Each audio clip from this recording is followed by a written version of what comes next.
네, 김용환입니다. 오늘도 같이 말씀 묵상하겠습니다. 제가 유학할 때 원주민, 북미의 현지인들을 이렇게 만나봤는데요. 사실 이 원주민들을 대상으로 계속해서 선교를 갔었습니다. 근데 가서 느꼈던 것은 무엇이냐면 우리와 너무 많이 비슷하다는 거예요. 그러니까 얼굴도 이렇게 비슷하고, 근데 그 문화 있잖아요. 그 위에 어른들을 존중하고 서로 공동체 간에 도와주고 또 자연을 사랑하고 우리 한국 사람의 정서, 한국 사람의 문화랑 너무 많이 닮은 거예요. 근데 거기도 이제 미신을 섬기고 샤머니즘적인 그런 요소가 있습니다. 그런 것도 우리 예전에 조상들이 했던 것과 너무 많이 비슷한 거죠. 그런데 이러한 북미만 비슷한 게 아니라 사실은 고대 근동 지역의 제사를 보면 이 비슷한 면이 있어요. 그러니까 우리나라랑 비슷하다는 게 아니라 이스라엘과 굉장히 많이 비슷한 면이 있어요. 그러니까 고대 근동의 지역의 희생 제사를 보면 이 가나안족이나 페니키안, 아시리아 이런 사람들이 고대 동물을 희생으로 드렸던 것이 이스라엘과 굉장히 또 유사하고요. 근데 그리스나 로마 문화도 굉장히 동물 희생을 신들에게 바치는 거, 이런 종교 의식이 굉장히 또 이스라엘과 비슷합니다. 또 고대 인도도 그렇고요. 이집트도 마찬가지로 동물을 신성하게 여기면서 또 정결 의식을 위한 희생도 이렇게 하는데요. 이런 것들이 이스라엘의 제사와 굉장히 많이 비슷하다라는 것이죠. 특별히 이 종교적인 면에 있어서 신을 생각하면서 신에게 어떠한 정결 의식을 하는 비슷한 점이 있습니다. 오늘 본문의 민수기 19장에는 이스라엘 백성이 희생 제사를 드리고 정결 의식을 하는데 조금 특이한 면이 나옵니다.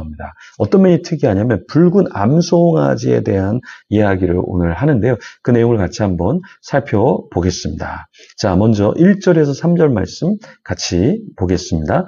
여호와께서 모세와 아론에게 말씀하여 이르시되 여호와께서 명령하시는 법의 율례를 이제 이르노니 이스라엘 자손에게 일러서 온전하여 흠이 없고 아직 멍에 매지 아니한 붉은 암송아지를 내게로 끌어오게 하고 너는 그것을 제사장 엘리아살에게 줄 것이요 그는 그것을 진영 밖으로 끌어내어서 자기 목전에서 잡게 할 것이며, 하나님께서 아론에게 뭐라고 말씀하시냐면 법의 율례를 말하는데 이스라엘 자손에게 일러서 온전하게 흠이 없고 아직 멍에 매지 아니한 붉은 암소를 하나님 앞으로 끌고 오라고 말씀하십니다. 그리고 제사장 엘르아살에게 줄 것이다 말씀하시고 그것을 진영 밖으로 끌어내어서 잡고요. 그리고 그 피는 회막을 향해서 7번을 뿌립니다. 참 특이하죠. 그리고 송아지는 다 태워버립니다. 태울 때는 백향목, 우슬초, 홍색실로 함께 던져 태워야 한다. 이렇게 말씀하고 있어요. 백향목과 우슬초, 홍색실과 함께 던져 태운다. 자, 굉장히 특이하죠. 근데 이 송아지의 재는요, 정결하게 하는 물을 만드는데 사용이 됩니다. 이 물은 죽은 자나 시체에 접촉한 자들을 정결하게 하는데 사용하라. 이렇게 말씀하셨어요. 그래서 그 재는 이스라엘 백성의 정결 의식에 매우 중요한 역할을 합니다. 이 규례는 이스라엘이 정결함을 유지하고 하나님 앞에서 성소에 들어가거나 예배에 참여할 수 있는 상태로 정결하게 해주는 것이죠.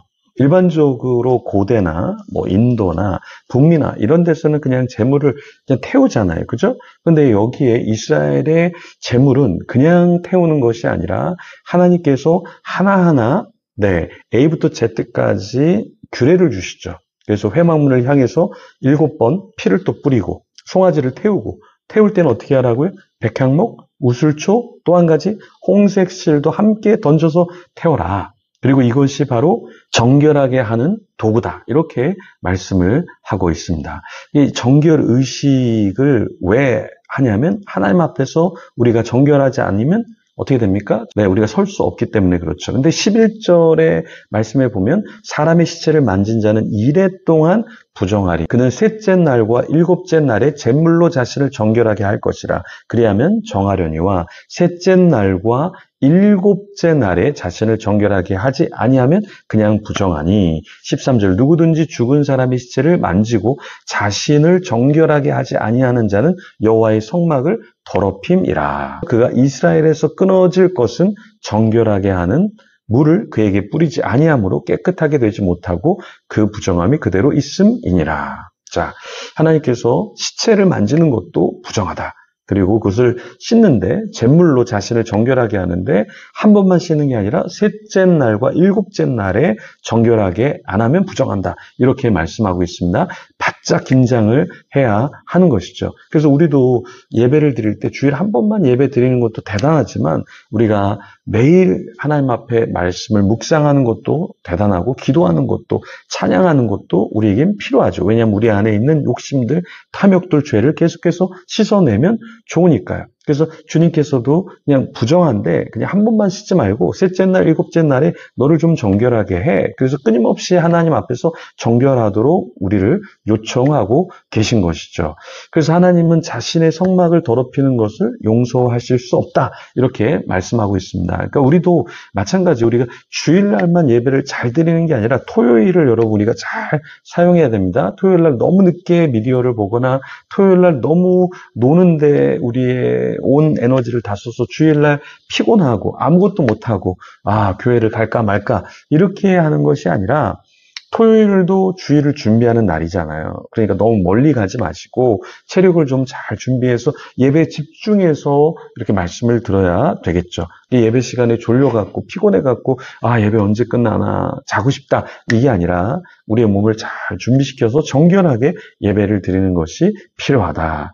하나님께서는 물을 뿌리는데도 어떻게 말씀하시냐면 14절에서 22절에 보면 하나님께서 이제 부정하게 된 것을 깨끗하게 할 때 물을 뿌리는데 그냥 아무 물을 뿌리는 게 아니라 우슬초를 사용하라 이렇게 말씀을 하고 있습니다. 그러니까 정결하는 물도 그냥 아무 물을 막 쓰는 것이 아니라 하나님이 지정한 우슬초 같은 정결한 물을 쓰라고 말씀하고 있습니다. 그래서 우리도 우리 자신을 정결하게 할 때 다른 어떤 것으로 정결하게 하는 것이 아니라 주님의 말씀으로 성령의 임재로 주님이 원하시는 그러한 통로로 우리 안을 깨끗하게 해야 되겠죠. 우리가 사람이 밖에 뭔가 묻어있고 더러우면 빨리빨리 씻습니다. 근데 우리 안에 있는 것은 사람들이 잘 눈치를 못 채니까 우리를 부정하게 놔두는 경우가 있어요. 근데 그렇게 해서는 더 더러워지고 나중에는 더러워져도 내가 더럽구나 생각을 못하게 되는 것이죠. 그래서 아주 성령님의 민감함을 주셔서 너 누구 좀 용서해라. 너 누구 좀 연락해라. 너 누구 좀 격려해라. 너 좀 겸손해라. 이렇게 말씀하시는 것 같은 느낌이 들면 하나님의 말씀에 비추어서 야 내가 이거는 아니구나 라고 느껴진다면 우리는 바로바로 회개하는 삶을 살아야 하겠죠. 그런 저와 여러분이 되기를 소망합니다. 이 시간에도 기도하면서 하나님 저를 정결하게 해주세요. 제 입을 정결하게 해주세요. 제 귀를 정결하게 해주세요. 제 눈을 정결하게 해주세요. 제 마음을, 제 생각을, 제 몸을 정결하게 해주세요. 그리고 주님이 원하시는 삶 살게 해주세요. 우리 기도하며 하나님 앞에 나아가겠습니다.